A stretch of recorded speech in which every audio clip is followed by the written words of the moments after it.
What's up, Transformers fans? I'm Mondo, the Dadbottomus Prime, and for this Moonbase 84 transmission, I want to talk about some images of some up-and-coming toys, courtesy of TFW 2005. Quickly before we dive in, if I could ask you to do all the YouTube thingies, like hitting the like button, subscribing if you're new to the channel, and all that jazz, we would greatly appreciate it. Also, a big thank you for those that have already subscribed. We are definitely grateful for the support. I think we'll kick things off with something near and dear to AAtron My Minicon, that being in-hand images of the MPG-19 Soundwave. This is, of course, a cartoon-accurate redeco of the Masterpiece Soundwave, and I've got to say, I think it looks great. I'm really loving the shade of blue used on him, and the yellow trim around his chest makes him really pop. Just an all-around good reissue and redeco.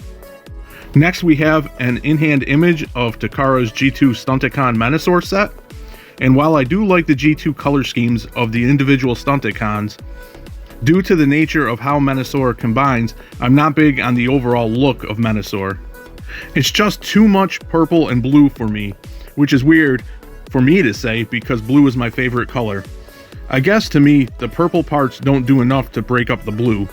Sadly, I wasn't ever able to get my hands on the Legacy Motormaster, so I'm crossing my fingers he gets a reissue.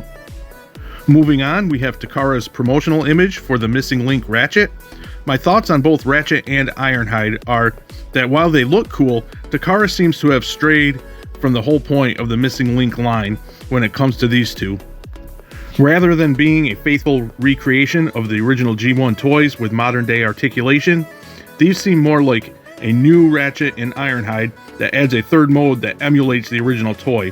Again, they look cool, but they're not for me, especially for the Missing Link prices.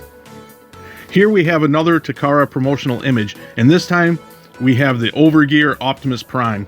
I can describe this in one word: awesome. In both modes, Prime looks great, and I really like his military truck alt mode. It definitely is giving me Onslaught vibes. The beige and blue color scheme would seem odd on paper, but in practice it works. It's also great to see some color in the Overgear line. While Blackout and Ironhide look cool, we really don't want a line that is only gray and black. At least I don't. We have one more promotional image from Takara, the Beast Wars 2 Gigastorm, and this along with the Beast Wars 2 Galvatron really surprised me. At least Takara seems to care about it being the 30th anniversary of Beast Wars because it doesn't seem like Hasbro really does. That's a topic for another time, but as far as Gigastorm goes, I'm really loving and hating this.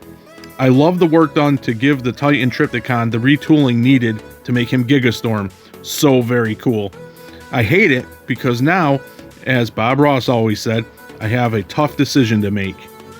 That's because I do not have a Titan Trypticon, and he's been near the top of my very long list of figures that I need to pick up. But now, damn you Takara for rolling this out, because now I'm torn on whether to get Trypticon or Gigastorm. Now, in a perfect world, I'd get both, but I'm not rich and I'm quickly running out of shelf space. I do suspect the choice will be made for me though.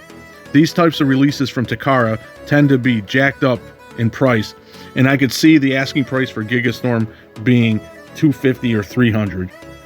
As you might have noticed on these three Takara promotional images, pre-orders for all of them go up on June 5th, so I'll know then what the damage to my wallet would be if I want to pick this up.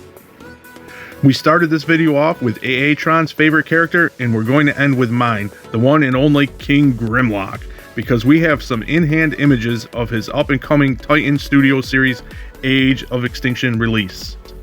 Definitely a biased opinion here, but surprise, he continues to look incredible.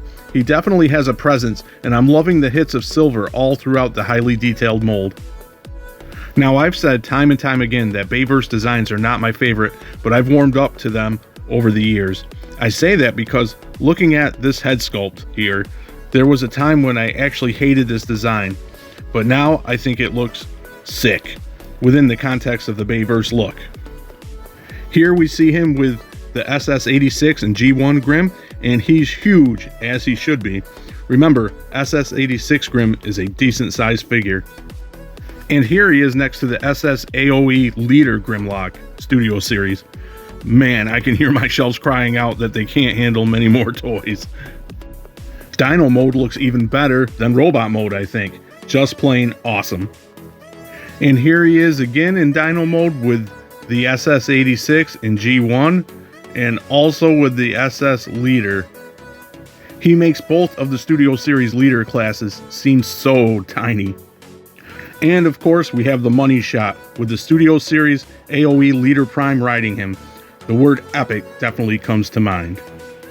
So that is a look at some images of some very cool figures that we can add to our collection soon.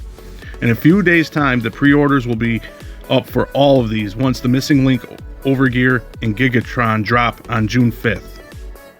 I also realized that this was a very expensive video because none of these are under $100 and most are hitting close to $200 or above. Ouch, that stings. I'd like to hear what you think of all we've talked about today and if you are planning on getting any of these. My pre-order for Grimlock has been locked in since it dropped, of course.